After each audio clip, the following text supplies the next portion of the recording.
noite, meus amores. Vamos iniciar hoje a nossa terceira aula de letramento e alfabetização. Hoje nós vamos discutir sobre o papel do professor como mediador dos processos de alfabetização e letramento. Então, é um questionamento que gera muito diálogo, porque é uma readaptação para vocês que estão se formando nesse novo formato de mediador. Vocês não sentem essa diferença nesse impacto, né? Mas quando vocês estiverem inseridos dentro de sala de aula, né, dentro de um ambiente escolar, estiverem convivendo com pessoas que têm mais tempo de casa, têm mais anos de educação, você vai entender o quão difícil é você, enquanto profissional da educação, descer do seu patamar, né, de professor para se colocar no lugar de mediador, né? Então, é um comportamento, é uma reorganização, né, que esse profissional precisa ter, entender que ele não é o centro das atenções, né? Ele é uma peça do quebra-cabeça, onde todos os envolvidos têm a sua importância, né? E que a junção de todos eles é que geram a aprendizagem. Né? Então, essa desmistificação dessa questão do professor como detentor do saber e os alunos como meros receptores, né? Então, isso para profissionais que não aprenderam a trabalhar a educação dessa forma, né? Isso gera um certo impacto. E aí a gente vai também falar referente a algumas avaliações que são trabalhadas durante o ano letivo para identificar alguns aspectos, ok? Se não me engano, tem alguns vídeos de apoio desses também, falando a respeito dessas avaliações, para trabalhar, para que vocês tenham uma interação de ver como é que essas avaliações funcionam, o que é que elas observam, o que é que elas medem, tá? Então, a primeira que a gente começa a falar é sobre a avaliação nacional da alfabetização, que é a ANA, né? O objetivo dela é aferir os níveis de alfabetização e letramento em língua portuguesa e, com relação à escrita e à leitura e matemática dos estudantes do terceiro ano do ensino fundamental nas escolas públicas. Então, vamos entender como é que está essa roupagem hoje, né? Então, até então, nos formatos anteriores, os alunos tinham até o terceiro ano do ensino fundamental, anos iniciais, para concluir o seu processo de alfabetização. Já com as novas reformas que nós temos agora, né, quando o processo de alfabetização se inicia já na creche, com a questão de livros, etc., que vem todo um apoio da questão governamental, né? O governo vem aí trazer esse subsídio, é uma questão que era para ter iniciado em 2020, por conta dessa questão pandêmica, não houve, né? Então, a probabilidade, talvez, é que se inicie em 2021, né? Que é um projeto piloto para identificação, porque Pernambuco tem um respaldo muito satisfatório na questão do ensino médio, né? E o governo quer investir em alfabetização e ter também um nível de alfabetização de excelência. Então, esse processo agora se inicia, eu acredito que no Jardim 2, na educação infantil. Esses alunos vão receber livros, vão receber apoio, é um bocado de coisa. E esse processo se inicia um pouco mais cedo para que também termine mais cedo. Então, esses alunos precisam sair alfabetizados no segundo ano e não no terceiro. Né? A ANA, se eu não me engano, é feita a cada 2 anos. Ela não é uma avaliação que seja feita anualmente, se eu não me engano, ela é feita a cada 2 anos. E como é que a gente identifica, certo? A gente precisa entender como é que se lê essas nomenclaturas, né? Essa questão do elementar, do básico, desejável, adequado e desejável. Como é que a gente faz a leitura? Até porque ela caracteriza os alunos para colocá-los nessa faixa etária e você precisa entender qual é o nível cognitivo dos seus alunos que são enquadrados em cada uma delas, certo?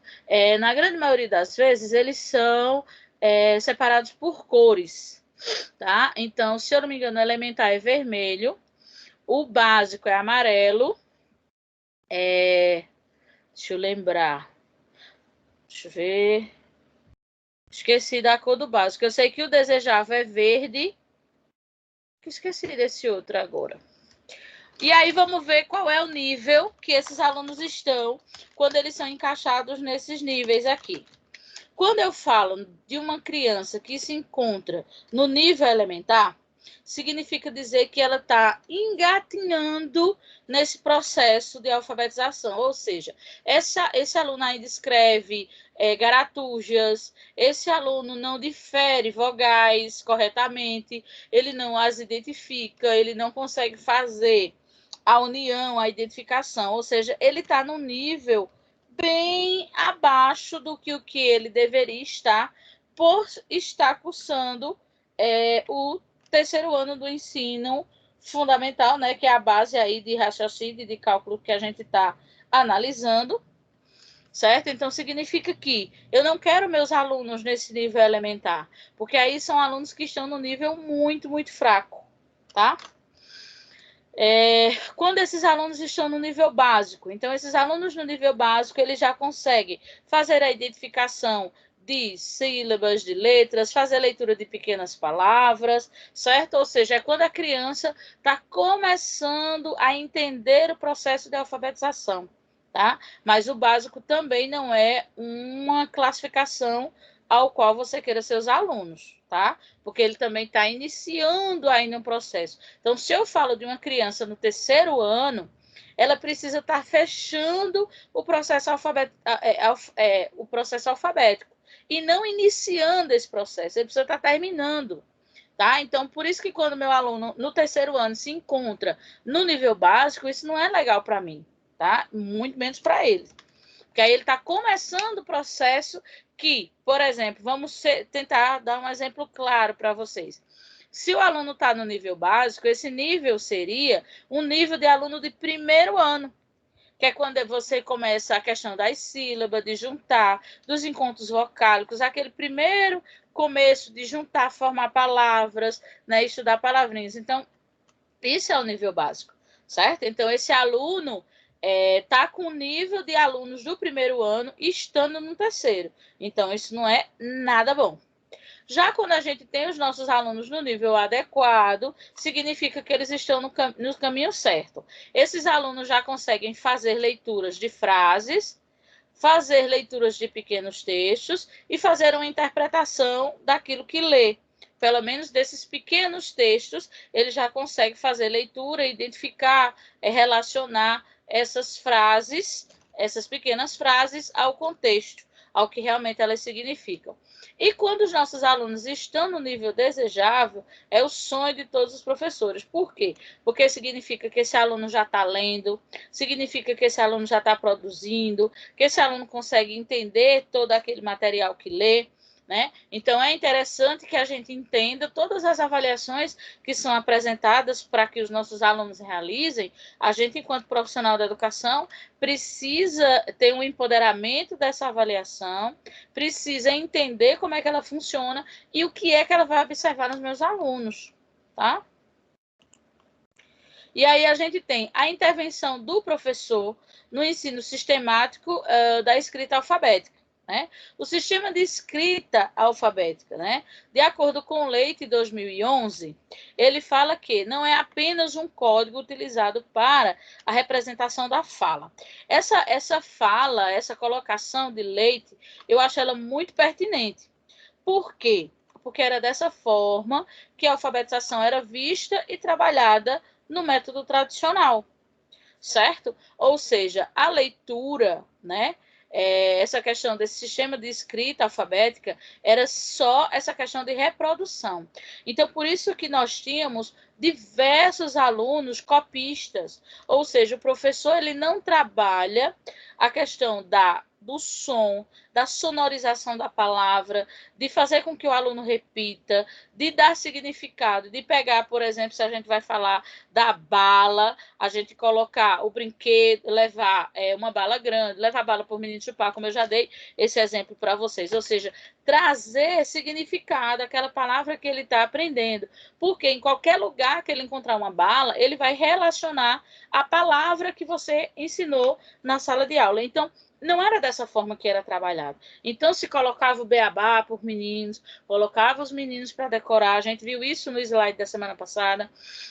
Nós tínhamos aí a velha cartilha Eu Gosto, né? E aí, o que é ruim? Por que as pessoas falam e criticam tanto essa cartilha? Né? Como eu já também conversei com vocês, não existe em educação nada que seja totalmente ruim e nem totalmente bom. É necessário que você, enquanto profissional, identifique os alunos que você tem, e a partir daí você encontre o melhor caminho para educá-los. Isso é fato. Mas se começou a analisar que esse sistema de leitura alfabética não é só uma reprodução, não é só o aluno olhar o desenho da letra A que a professora faz e reproduzir esse desenho no caderno, sem saber quem é essa letrinha A, sem procurar essa letrinha A nos diversos textos que fazem parte do nosso cotidiano, num jornal, numa revista, né? Procurar as 4 formas dessa letra. Tá? Então, veja o quão significativo é quando essa criança começa a juntar o som da letra A com a imagem dessa letra, as 4 imagens que essa letra tem e onde eu posso encontrar essas letras. Então, é muito diferente de você colocar simplesmente para o aluno ficar lendo, reproduzindo, ou seja, é um decoreba. Então, muitos alunos, eles não conseguem memorizar dessa forma. Tem aluno que tem esse dom de memorização, consegue memorizar e transformar aquilo em aprendizagem. Já outros têm muita dificuldade. Só é analisar vocês enquanto alunos. Eu acredito que vocês, enquanto alunos, devam ter pegado ainda aquele velho hábito, né, de tomar tabuada, por exemplo, né, que a professora colocava vocês para estudar, ia tomar tabuada no dia seguinte. Quantas vezes a pessoa e seus colegas não perdiam a hora do recreio justamente porque não conseguiam decorar aquela sequência? E até decorava, se a professora perguntasse na ordem. Se ela perguntasse misturado, você já não sabia. Então, o que é que isso significa? Significa que o aluno ele realmente não entendeu. Ele simplesmente decorou do jeito que estava lá. Então, se a professora perguntar do jeito que está a tabuada, eu vou saber fazer. Mas se a professora misturar, fizer 2 vezes 3, 2 vezes 5, eu já não sei. Então, realmente, você não aprendeu. Você decorou, né, na sua cabeça, na sua fala, daquele jeito que estava. Mexeu em alguma coisa, você já não consegue. Então, é esse tipo de trabalho que precisa ser mudado. Já Moraes fala que é um sistema notacional que dispõe de propriedades necessárias ao aprendiz para compreender e construí-la em sua mente. É justamente isso que a gente está falando até agora. Eu preciso fazer relações. Eu preciso dar significado. Então, se eu estou falando da letra A, se os meus alunos estão nesse nível alfabético, então eu vou apresentar para eles as 4 formatações dessas letras, como é que é a maiúscula de imprensa, a minúscula de imprensa, como é a maiúscula cursiva e a minúscula cursiva. Eu vou propiciar para os meus alunos uma diversidade de textos onde ele consiga encontrar essas 4 letras. E aí a gente vai trabalhar o som, a gente vai trabalhar a identificação, a gente vai colocar aquelas bolinhas de crepom para o menino colar, vai colocar para ele cobrir. Então, ou seja, você vai trabalhar atividades que eram trabalhadas no método tradicional, mas dando a essas atividades significado, para que esse aluno entenda. Então, quando você propicia a esses alunos uma diversidade de textos, ou seja, quando você mostra a seu aluno que quando você escreve num livro ou num jornal, a letra que se usa são as letras de imprensa maiúsculas e minúsculas, né? Então, quando esse aluno tiver assistindo o jornal, quando tiver aparecendo alguma coisa na TV, que aparecer a letrinha A que ele aprendeu na escola, ele relaciona. Aí vai dizer, olha a letrinha A que a minha professora me ensinou. Então, isso significa que você mostrou um significado, que você relacionou aquele conhecimento trabalhado na sala com uma vivência daquele aluno, certo? Então, isso é aprendizagem. Esse aluno precisa identificar essa letra que foi trabalhada nos diversos ambientes onde ele está inserido. Então, se a mãe pega a lata de leite para fazer um leite para ele, com um chocolate, alguma coisa, e na própria embalagem ele olha e consegue identificar que aquela é a letrinha A, então, significa que você está no caminho certo. E aí a gente fala, né, da tão famosa Base Nacional Comum Curricular, que é a nossa BNCC, que vem modificando todo esse contexto, que vem trabalhando com todas essas modificações que nós estamos vivenciando há alguns anos, né? Para ela, alfabetizar é trabalhar com a apropriação pelo aluno da ortografia do português do Brasil escrito, compreendendo como se dá esse processo longo de construção de um conjunto de conhecimentos sobre o fundamento fonológico, quase que não sai, da língua pelo estudante. O que é que isso significa? Vamos traduzir o que é que a BNCC vem nos dizer sobre essa questão de alfabetizar, certo? Significa que a alfabetização não é um processo que aconteça da noite para o dia, ou seja, é um processo que precisa ir sendo trabalhado ao longo dos anos com esses alunos, certo?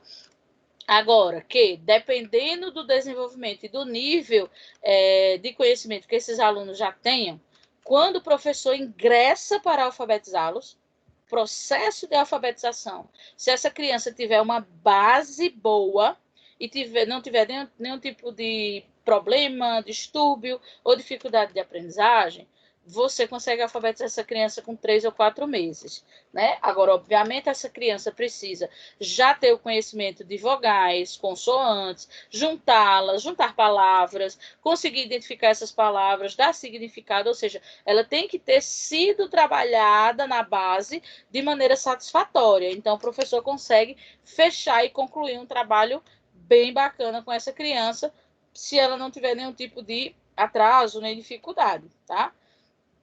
Quando ele fala desse funcionamento fonológico, é justamente essa questão de você associar a imagem ao som, certo?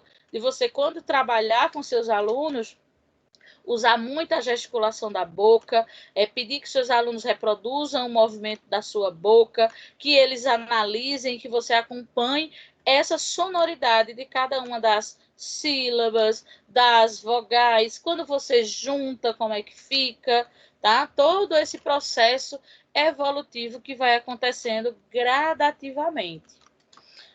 Gêneros textuais. Como objeto de ensino e aprendizagem. Gente, olhe, eu sou tão suspeita para falar de alfabetização porque eu amo alfabetizar. Eu acho incrível alfabetizar. Eu só tenho uma ressalva. Eu não me adapto, vamos dizer assim, a crianças pequenas. Não, já trabalhei e não me identifico. Mas o processo de alfabetização é muito bom. Alfabetizar adolescentes, alfabetizar idosos e alfabetizar crianças mesmo, mas que já têm uma certa independência. Eu não consigo trabalhar com criança muito pequena, muito dependente, não flui no meu cérebro. Mas o processo de alfabetização é um processo muito rico, que o professor pode dar tanto de si, que pode fazer um trabalho tão rico, tão massa, e no final do ano você vê o seu aluno fazendo um bilhete para você, deixando um recado, você se desmancha. E os gêneros textuais, eles vêm para te dar um suporte, para fazer com que você enriqueça a sua aula e que ela perca aquela monotonia. Porque o que a gente tem nos gêneros textuais? Eu posso trabalhar o gênero textual tirinha, Eu posso procurar, tem tantas tirinhas interessantes da Mafalda, que são tirinhas educativas, que podem ser associadas ao contexto que você precisa trabalhar, tirinhas pequenas, que são realmente, se você colocar, por exemplo, no Google, tirinhas para alfabetização, você vai encontrar vários modelos de tirinha que podem ser aplicados numa aula que você esteja trabalhando com seus alunos. Então, isso já vai deixar um pouco mais de leveza nesse contexto. Aí você poderia até me dizer, professora, e como é que eu vou trabalhar essa tirinha na sala de aula se eu escolho esse gênero textual? Você pode imprimir essa tirinha grande, vamos dizer, cada quadro da sua tira numa folha de ofício, que já fica bem grande, para que os alunos vejam a imagem. Aí você vai colando, você vai primeiro, pede para que eles olhem aquela tira, as imagens, porque eles são pequenos ainda não sabem ler, para que eles olhem a imagem e me digam o que é que está acontecendo.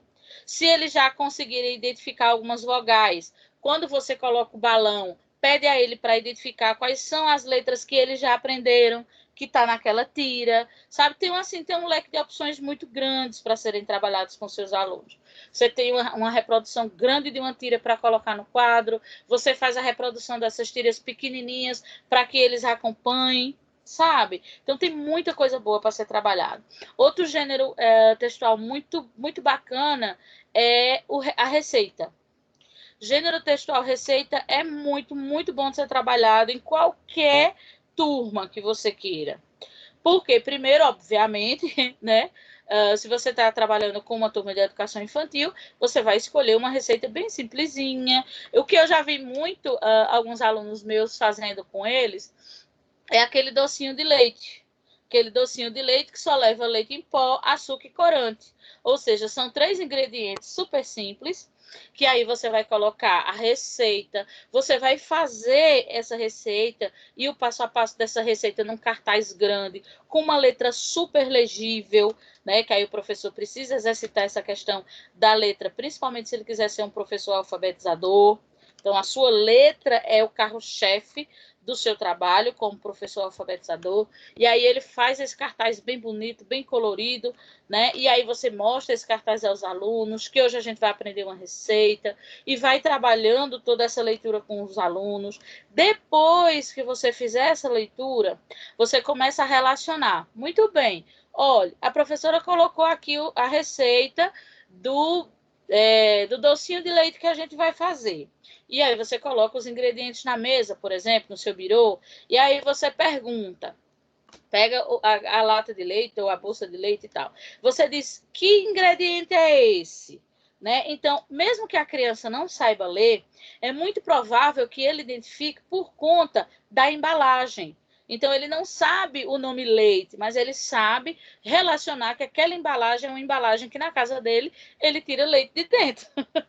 Então, ele vai identificar. Então, você pode pedir ao aluno, beleza, ok, é o leite. Onde é que está o nome leite na receita? Né? Então, manda os alunos procurarem. Então, tem muita coisa para interagir com eles, com o gênero receita. Né? Então, depois que você trabalha e explora essa questão da sala de aula mesmo, vamos embora, terminado, perder o juízo, fazendo a receita com os meninos. Né?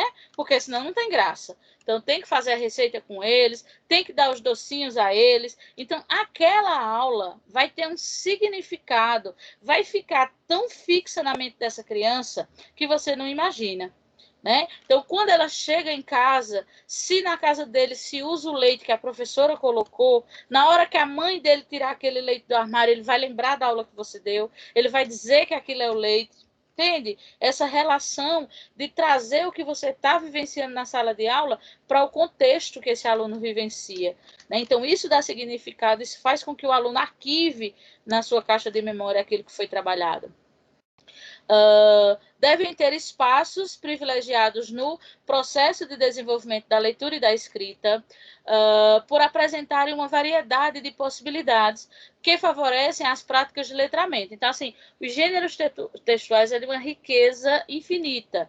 Né? Vamos dizer que você trabalhe rótulos. Rótulos também são muito bacanas para serem trabalhados, principalmente quando você está trabalhando identificação de vogais e de consoantes. Então, pega aí aquelas várias embalagens, até pede os meninos, eles trazem para você. Faz um mural de embalagem. Ou então você pode dizer, por exemplo, eu estou trabalhando a letrinha A. Você vai pedir à sua mamãe para procurar embalagens de coisas que tenha na sua casa que comecem com a letrinha A. Né? Mas antes você identifica se tem muita embalagem com a letra A, que eu não me lembro.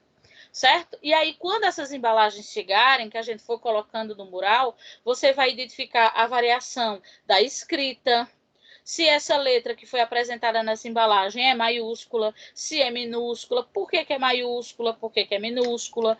Então, assim, é um gênero textual muito rico. Né? A gente tem um gênero textual de fábulas, de contos, certo? Então, obviamente, você vai trazendo isso para o desenvolvimento dos seus alunos, o nível cognitivo dos seus alunos. E aí a gente fala, né, de algumas práticas de escrita e leitura quando a gente se refere à questão do EJA, né, que é a questão da educação de jovens e adultos. Né? O olhar do professor precisa ter um novo direcionamento, pois na EJA, os alunos já têm uma grande experiência de vida que não pode ser ignorada. Por que é tão gostoso trabalhar com a EJA? E com alunos maiores, para mim, eu posso dizer essa experiência para vocês. Porque ele já tem uma bagagem. Né? Então, você vai organizar o seu trabalho, organizar a sua aula em cima daquela bagagem que esses alunos já têm. Se você for estudar Paulo Freire, você vai ver nas definições de Paulo Freire que quando ele foi no processo de alfabetização de jovens e adultos, a palavra que eles escolheram como base para o início do trabalho dele foi a palavra tijolo. E quem fez a escolha dessa palavra foram os alunos, porque era uma turma de agricultores, de pessoas de uma certa idade, e que tinham essa palavra no seu cotidiano, né? Tinham esse objeto no seu cotidiano, mas eles não sabiam escrever, não sabiam como era que se escrevia. Eles sabiam que era um tijolo, mas não sabiam como era que se escrevia essa palavra. Então, foi a primeira palavra que eles quiseram aprender. Então, é no tijolo que a gente vai, tá? Ou seja, eu preciso trazer para esse aluno alguma coisa que já faça parte do cotidiano dele, né? Alguma coisa que para ele tenha significado. Então, por isso que eu falo tanto, quando a gente fala de criança, quando eu falo tanto de bala, porque é muito difícil uma criança para não gostar de bala. Né? Então, é uma coisa que traz um significado, é uma palavra simples e que faz parte do cotidiano deles. Então, é mais fácil de você ressignificar para eles. Né? Outra coisa, para você trabalhar com EJA, você tem que ser um profissional muito paciente, certo? Porque os alunos, eles têm uma garra muito grande, uma força muito grande de aprender, mas a dificuldade da idade, a dificuldade do cansaço, depois de um dia de trabalho, dificulta tanto a aprendizagem deles quanto o nosso trabalho. Então, é necessário, muitas vezes, que você refaça a mesma explicação diversas vezes e de diversas formas diferentes. Não adianta você explicar 10 vezes, mas todas as vezes do mesmo jeito. Porque muitas vezes a forma que você estava trabalhando, o aluno não estava conseguindo entender. Se você repetiu 10 vezes do mesmo jeito, ele vai continuar sem entender. Quando você traz exemplos, estou ensinando isso aqui a vocês. Lembra quando você está lá na roça fazendo isso, isso, aquilo? Lembra quando você está lá na feira vendendo, ou então carregando aqueles fretes e tal? Então, traz aquele contexto para o significado do aluno, para a vivência dele, que aí fica mais fácil dele aprender e acaba facilitando o seu trabalho. Usos de textos do cotidiano, como panfletos de supermercados, é uma boa opção para situações de aprendizagem. Olha que interessante. Quando você é professor alfabetizador, por onde você anda, você acaba procurando coisas. Porque essa questão de panfletos de supermercado, de farmácia, não é uma questão que a gente encontre muito aqui no nosso cotidiano. Mas aí quando a gente vai para Caruaru, quando a gente vai para outros lugares, a gente encontra, não é isso? E o que é que acontece? A gente sai carregando esses panfletos e colocando na bolsa. Por quê? Dá para você trabalhar matemática com eles, com questão de preço, questão de número decimal, de operação matemática, de somar. Olha, eu comprei um feijão e tal, quanto foi que deu? Né? Então, assim, é um material muito rico para ser trabalhado, essa questão de panfletos, em vários contextos, para os alunos recortarem, ver como é que é a apresentação da embalagem, a questão do nome do produto, a escrita. Então, é um material bem diversificado para ser trabalhado. Os alunos devem reconhecer que tais ocorrências acontecem normalmente na língua falada, mas que no texto escrito existe um padrão a ser seguido, uma convenção para permitir a comunicação entre todos os falantes de uma mesma língua. Essa questão aqui é bem interessante, porque é justamente nessa situação que você, além de trabalhar a questão do português, você vai trabalhar a valorização cultural daquele povo. Porque cada estado, né, e às vezes até municípios mesmo, tem seus dialetos próprios. Mas aqui a gente pode trazer numa magnitude um pouco maior. Né? Se eu falo do estado, né, de Pernambuco, então nós temos aí uma grande diversidade. A gente tem um dicionário pernambuquês. Então a gente pode trazer, que a gente encontra facilmente na internet, muito bacana o dicionário pernambuquês, e aí você traz ele para trabalhar na sua sala de aula. Gente, vocês conhecem o dicionário, porque vocês primeiro têm que trabalhar a questão do dicionário, a função do dicionário, que é quando a gente tem dúvida na escrita, ou no o que aquela palavra significa, para que o aluno tenha noção do que é um dicionário, e aí depois você vem e traz o dicionário pernambuquês. E aí você pode trabalhar com os alunos quais aquelas palavras. Pronto, palavra, tal palavra, que agora não me vem à cabeça. Você sabe o que é que significa? Né? Você entende o significado dela? E aí depois você vai falar, por exemplo, você pode trazer também a questão do sotaque, a forma como a gente se comunica aqui na nossa cidade. E quando a gente vai a Recife, não é tão longe. Se a gente for a Recife, a gente está dentro do mesmo estado. A gente fala da mesma forma? Não fala. Porque o povo do Recife, eles falam cantando, né? Tem uma fala cantada.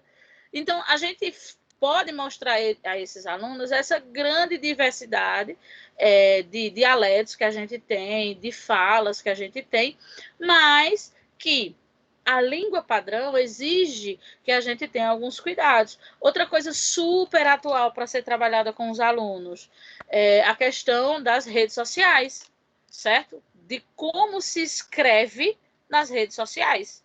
Então, nas redes sociais, a gente engole muitas palavras, a gente encurta muitas coisas. Então, o você fica só V e C. Então, tem várias palavras que você pode identificar como se escreve nas mídias digitais e como é a escrita correta. Porque essa forma de escrita nas mídias digitais atrapalha a escrita das pessoas. Certo? Atrapalha até a nossa escrita, quando a gente pensa que não. Quando a gente está escrevendo, mesmo em vez de escrever, se eu vou escrever um recado, né? Eu vou deixar na cozinha alguma informação para alguém, estou saindo, quem chegar em casa para saber para onde eu fui. É muito comum que você escreva da mesmo jeito que você escreve na rede social, do mesmo jeito que você está mandando um WhatsApp para alguém, certo? Então, a gente precisa trabalhar com o nosso aluno que a escrita manual precisa seguir esse padrão que a gente conhece, né? Por quê? Porque eu não estou na rede social, aquele tipo de linguagem é específico daquele ambiente. Se eu não estou na rede social, eu preciso escrever de maneira correta, certo? Então, quando a gente, para você ter uma noção do quão viciante é a escrita das redes sociais, quando a gente está trabalhando redação com alunos do terceiro ano do ensino médio, é uma luta para você cobrar desse aluno que escreva de maneira adequada. Porque aí você vai trabalhar vários contextos, a estruturação de redação e etc. E ele escreve muito da mesma maneira que ele escreve no WhatsApp e etc. E essa redação ela pode ser o pipoco, se você, a pessoa que vai corrigir, né, que vai fazer a leitura da sua redação, se ela identifica essa escrita, ela já deixa a sua redação para lá, ela não vai nem terminar de ler, né? Porque uma das exigências é que essa redação esteja na formatação padrão da língua portuguesa. Então, é necessário que você trabalhe essa maturidade com o aluno. Existe uma forma de falar quando eu estou conversando informalmente, existe uma forma de falar quando eu estou na igreja, quando eu estou no fórum, que eu vou falar com o promotor, com o juiz, eu posso falar de qualquer jeito? Eu posso chegar lá batendo nas costas dele, dizendo, e aí, velho, tudo bom? Não posso, né? Porque eu estou diante de uma autoridade, então eu preciso falar de maneira adequada àquele ambiente. Então, o aluno, ele precisa, desde pequeno, ir entendendo essa variação. Então, eu posso falar de uma maneira mais à vontade quando eu estou na minha família, quando eu estou entre os meus amigos. Mas se eu já estou em outros ambientes, eu preciso ir trabalhando a minha fala de acordo com o ambiente que eu estou inserido. E agora, a gente começa a nossa correção sobre letramento e alfabetização nesse contexto de professor como mediador desse processo, né, de alfabetização e letramento. A nossa primeira questão diz assim: a função da escola na área da linguagem é introduzir a criança no mundo da escrita, explorando tanto a língua oral quanto a língua escrita, como forma de interlocução, ou seja, como forma de comunicar-se, em que quem fala ou escreve é um sujeito que, em determinado contexto social e histórico, em determinada situação pragmática, interage com o locutor, também um sujeito, e o faz levado por um objetivo, um desejo, uma necessidade de interação. Vamos traduzir para o português que a gente entenda. Quando ele fala que a pessoa, né, que tem esse domínio da língua oral e da língua escrita, ele é um interlocutor, ele tem o poder da comunicação, né, de se comunicar com outras pessoas. E ao longo da história, né, desse contexto social e histórico, né, essa pessoa tinha uma importância muito grande. Por quê? Essa oportunidade de ler e de escrever, se a gente for estudar a história, a gente vai ver que não era permitida a todas as pessoas. As mulheres foram uma das últimas que obtiveram o direito de ler e escrever, né? Então, primeiro eram pequenos grupos de pessoas que eram, pronto, se a gente for para o Egito, cada rei tinha o seu escriba, né? Que o escriba era a pessoa que aprendia a ler e escrever e estaria ali do lado do rei para anotar, né, toda essa questão de leis que ele estivesse dizendo, etc. Se você observar em novelas de época, em filmes, quando havia algum comunicado do rei, a pessoa saía com aquele pergaminho, chegava lá no centro, né, no lugar, lá abria e lia. Olha o rei, né? Porque as pessoas não sabiam ler. Então, essas pessoas que tinham esse domínio da leitura e da escrita, né, elas tinham um poder muito grande sobre as demais, certo? Era uma maneira de se destacar, né, de ter uma diferenciação, né? E aí, ao longo do tempo, isso foi ganhando espaço. E aí, hoje em dia, graças a Deus, todo mundo tem aí acesso a esse tipo de contexto. Leia as frases a seguir e vamos ver quais delas estão corretas dentro desse contexto. Não basta ensinar o sistema de escrita alfabética todos os dias, né? A velha cartilha eu gosto, beababá, bebebi, bebobó. Se você perguntar à sua avó, ela ainda vai se lembrar dessas lições, que era dessa forma que ela aprendia, e ela repetiu tantas vezes que é bem provável que ela ainda lembre. Mas sim, promover um processo de aprendizagem, momentos de reflexão sobre o sistema alfabético que façam parte do cotidiano desses alunos. Precisa de muita coisa para entender que isso aqui está certo? Não, porque a gente já falou bastante sobre isso, né? Então, eu não posso e não devo trabalhar essa repetição infinita e sem significado. Eu preciso trazer uma reflexão e trazer o que eu quero ensinar para o contexto do meu aluno, para que aquilo realmente tenha significado e possa transformar-se em aprendizagem. A segunda, as ações sobre o ensino no sistema de escrita alfabética não estão ligadas ao processo de letramento, condizem a uma área específica nos anos finais do ensino fundamental. Será que as ações sobre o sistema de escrita alfabética não está ligada a esse processo de letramento? A gente só aprende esse sistema de escrita lá nos anos finais? Por favor, né? Por favor. Nos anos finais, o aluno já tem que estar lendo, escrevendo, produzindo, tem que estar pronto. Terceira, é importante que o professor explore, através das conversas e momentos de oralidade, as vivências das crianças e, a partir daí, construa textos coletivos, propiciando às crianças a construção de um texto muito bacana. Uma atividade muito prazerosa para ser feita. Você pode levar imagens, você pode pegar um livro que não tenha palavras, que seja um livro apenas de imagem, né? E pede para que o aluno contextualize, conte o que está acontecendo naquela história, que ele vai fazer uma leitura das imagens que ele está vendo. Ou então você pode, você mesmo, ir montando essa história, né? Vai montando as imagens, os alunos vão te dizendo o que está acontecendo, ou vão criando, né, sobre essa questão, você vai anotando. Para você ter ideia, a criatividade da criança é tão gigantesca que só precisa você levar o desenho de um objeto, por exemplo, né? Vamos dizer que você levou um desenho de um bombom, colocou lá no quadro, certo? E aí os alunos vão criar uma história com aquele bombom.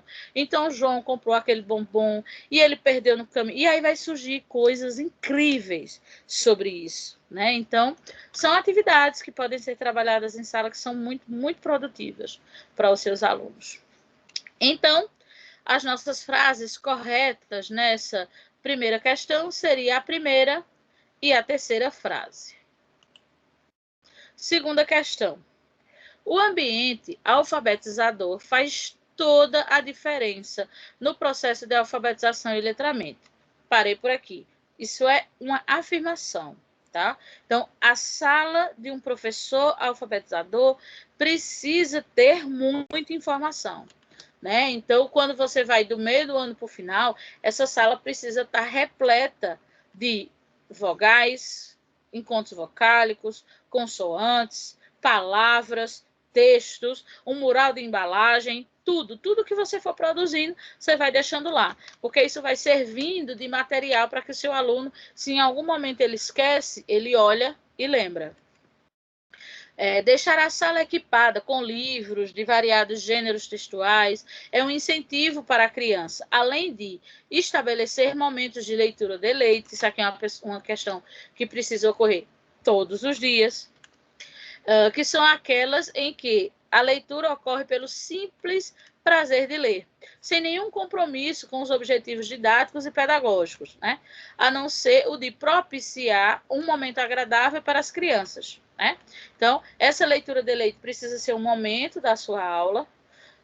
Tem professores que gostam de fazer essa questão da leitura depois do recreio, para fazer com que os alunos relaxem um pouquinho mais. Então, você oportuniza ao aluno que ele escolha o livro que vai ser lido.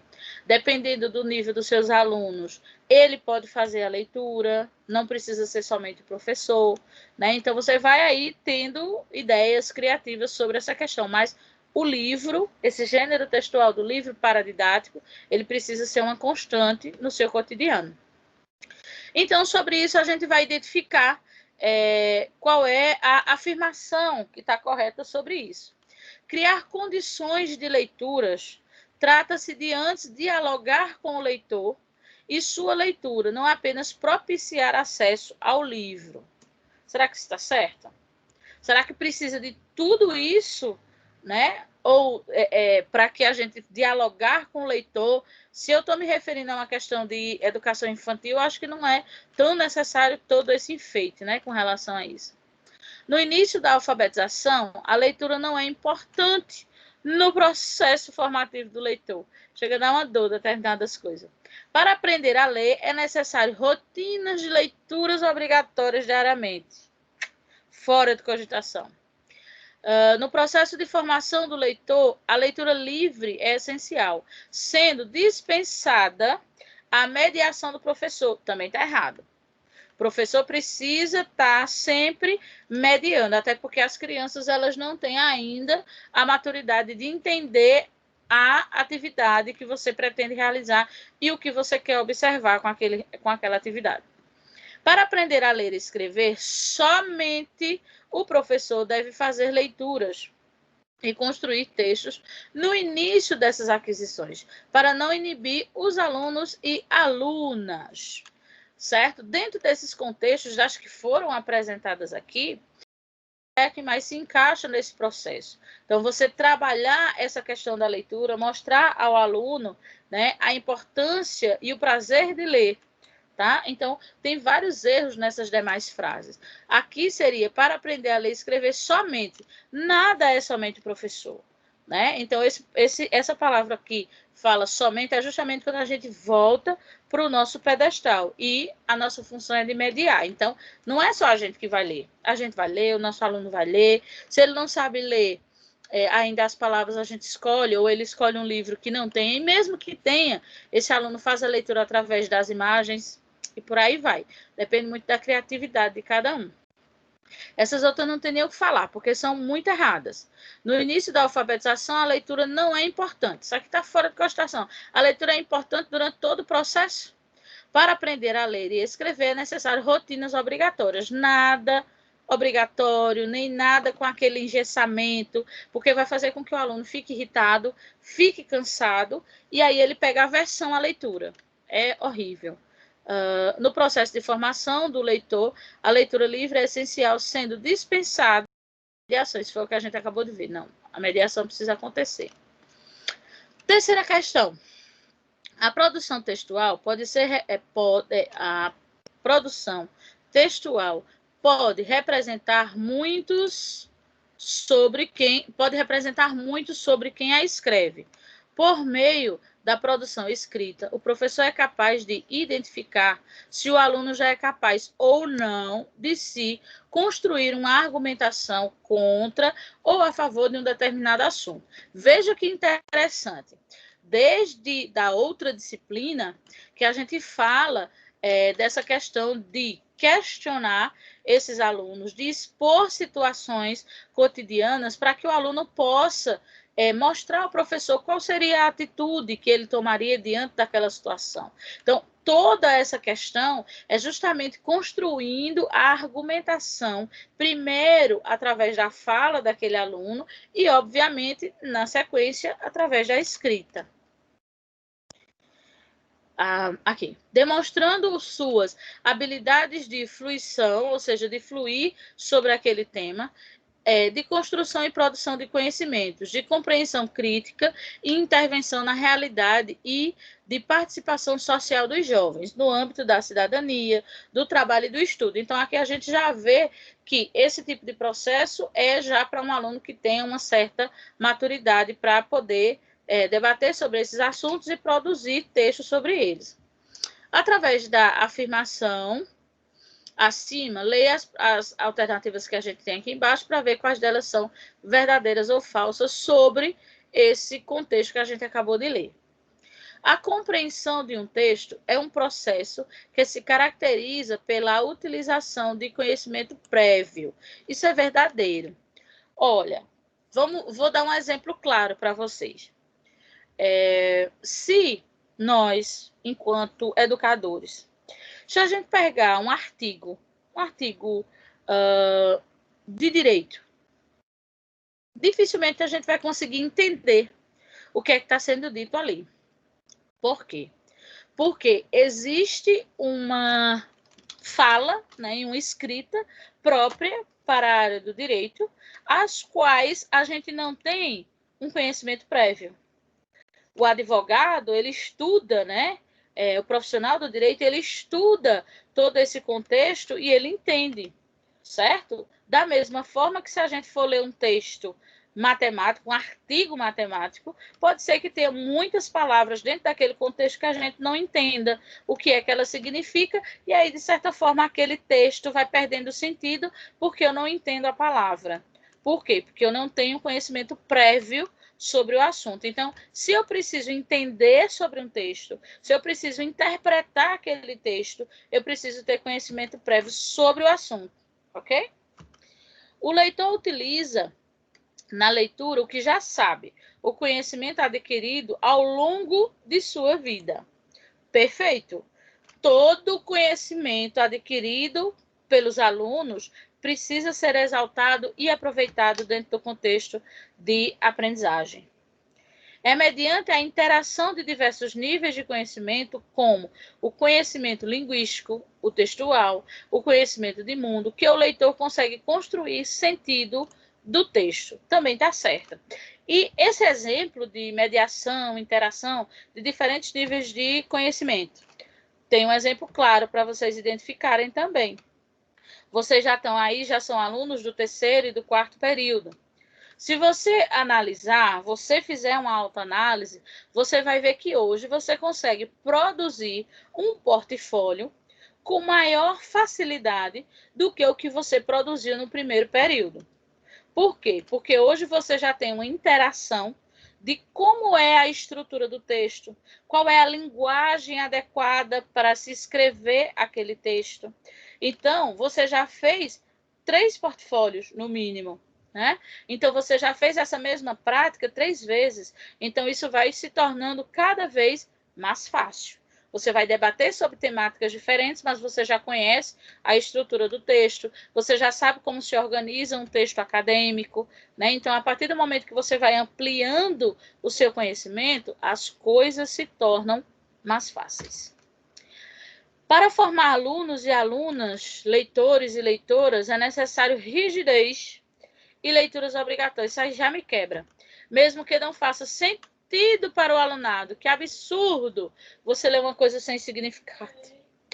Certo? Então, a resposta certa para a nossa terceira questão é a nossa letra B, onde as 3 primeiras questões estão corretas e a última questão é falsa. Então, é muito importante essa discussão sobre essa mediação, sobre essa nova roupagem de professor.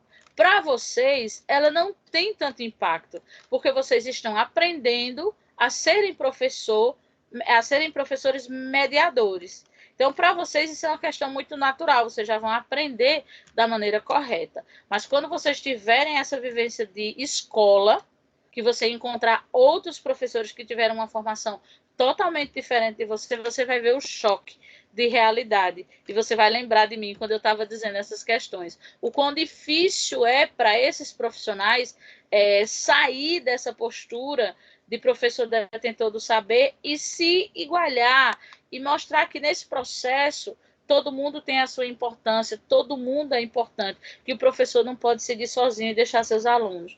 O processo é uma coisa que acontece junto e o foco é a alfabetização dos seus alunos, é a aprendizagem dos seus alunos, né? Então você precisa buscar meios de fazer com que seu aluno aprenda. Por isso que a gente discute que não existe nenhum método, não existe nenhum desenho pronto, nenhuma cartilha pronta. Você precisa ser inserido numa turma, você precisa sentir os seus alunos, sentir o conhecimento desses alunos, para que a partir daí você encontre o melhor caminho que leve os seus alunos à aprendizagem. Então, são indivíduos diferentes. Então, não vai ter o método que você utilizou em 2019 para alfabetizar uma turma de segundo ano, por exemplo, vamos dizer que em 2020 você estivesse também com uma turma de segundo ano, o método seria o mesmo? Às vezes poderia aproveitar muitas coisas, mas outras você precisaria fazer de maneira diferente, porque esses alunos poderiam ser mais rápidos na aprendizagem, então você precisaria ter mais coisa, ou esses alunos podem ser um pouco mais lentos, então você vai ter que ir um pouquinho mais devagar, certo? Então, o professor ele precisa se adequar àquele ambiente, àquela turma que ele foi inserido.